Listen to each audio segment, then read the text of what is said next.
नमस्कार, मैं सुरेंद्र सिंह नागी और आप देख रहे हैं पब्लिक न्यूज इंडिया। और आज हम यहाँ पे पहुँचे हैं पदवीधर मतदान महासंग्राम में। हमारे साथ में है प्रशांत डेकाते जी। आइए जानते हैं इनसे कि यहाँ जो ये जनता को यहाँ पे संबोधित करने आए हैं और किस प्रकार से इनके पदवीधर मतदान के बारे में विचार है। सर, क्या लगता है कि इस बार जो मतदान हो रहे हैं कहीं ना कहीं भ्रष्टाचार देखने को मिलता है, तो क्या लगता है कि इस बार के मतदान पूरे सफलतापूर्वक रहेंगे?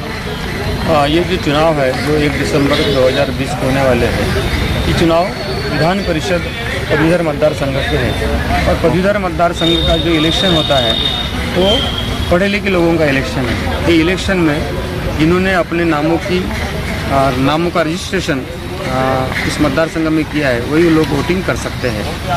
क्योंकि ये पढ़े लिखे लोगों का मतदार संघ है तो वो लोग भली भांति जानते हैं कि इतने सालों से परंपरागत रूप से इस मतदार संघ में भारतीय जनता पार्टी यही के उम्मीदवार चुन के गए हैं। और आप जानते हैं कि पिछले 50 सालों में इस मतदार संघ से जो भी चुन के गए हैं उन्होंने पदवीधरों के लिए, बेरोजगार लोगों के लिए कुछ भी नहीं किया है सिवा आश्वासन। जी, मेरा सवाल वही है कि जो समस्या है पदवीधर की पहले कई सालों से चलते आई है, भले ही बीजेपी पार्टी इस सीट पे अपना हक जताती रही है लेकिन उनकी समस्या आज भी वही है, तो आप किस प्रकार से उनकी समस्याओं का निवारण करेंगे?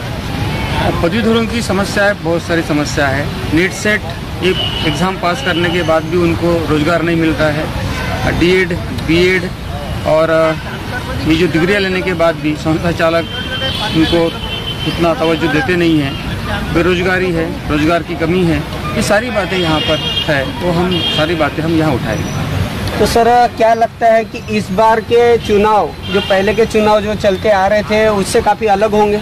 जी, पहली बार देखा गया है कि इतने बड़े पैमाने पे प्रचार और प्रसार हो रहा है। इसके पहले इस इलेक्शन में इतना प्रचार प्रसार नहीं हुआ करता था। अब ये पढ़े लिखे लोगों का मतदार संघ है तो लोग जानते हैं। और आज देख रहे हैं 6 जिलों में पूरे शहर में होर्डिंग्स लगे हैं, बड़े बड़े होर्डिंग्स लगे हैं, प्रचार किया जा रहा है, गाड़ियाँ घुमाई जा रही है। तो ये इसके पहले इतना कंपटीशन इस इलेक्शन में नहीं हुआ करता था। सर, आपके सामने कई प्रतिद्वंदियां हैं, तो आपकी लड़ाई किसके साथ रहेगी? जाहिर सी बात है, मैं बहुजन समाज से बिलोंग करता हूँ और हम लोग भारतीय जनता पार्टी और कांग्रेस, ये दोनों जो पार्टियां हैं उनके खिलाफ में हम ये चुनाव लड़ रहे हैं। और इस बार हम लोग दोनों पार्टियों के जो उम्मीदवार हैं उनको हम सबक सिखाएंगे। सर, आपकी इस पूरे मतदान में क्या रणनीति रहेगी? हमने ये देखो, ये मतदार संघ विधानसभा और लोकसभा जैसे नहीं होता है। ये मतदार संघ 6 जिलों में होता है।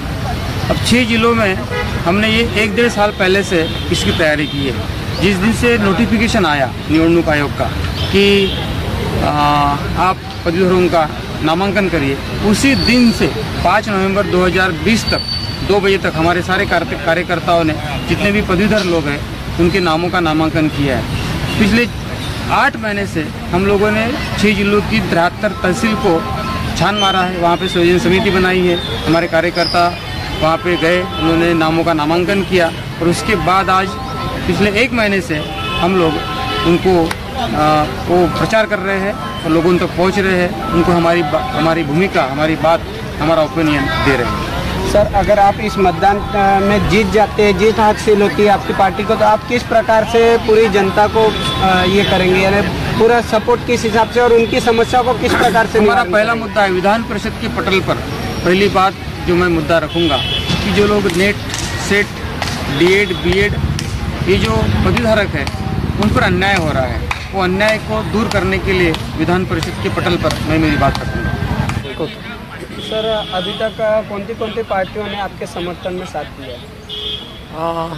हमारा जो पैनल है, सेनेट परिवर्तन पैनल, जो कि नागपुर यूनिवर्सिटी में बहुत बड़े पैमाने पे सफल रहा है। जिस दिन से हमने विधान परिषद का इलेक्शन लड़ने की तैयारी की, उस दिन से हमने काफ़ी मात्रा में लोगों से मिले, उनके नामों का नामांकन किया।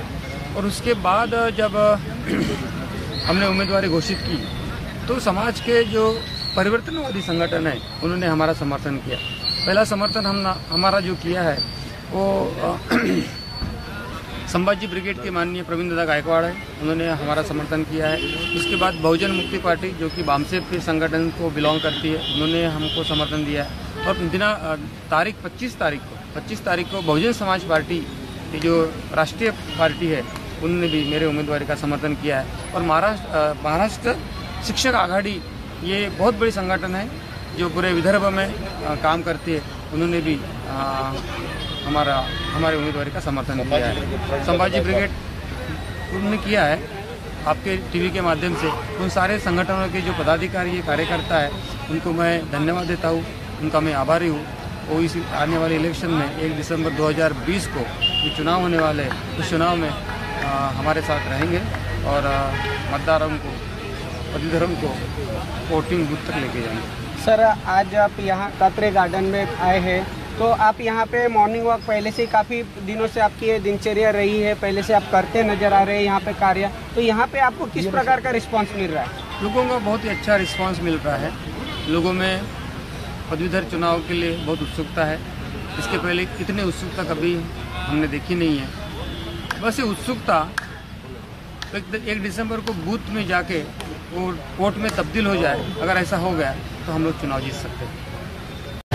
तो जैसा कि आपने यहाँ देखा प्रशांत देकाटे जी की यहाँ पे रणनीति कुछ अलग है।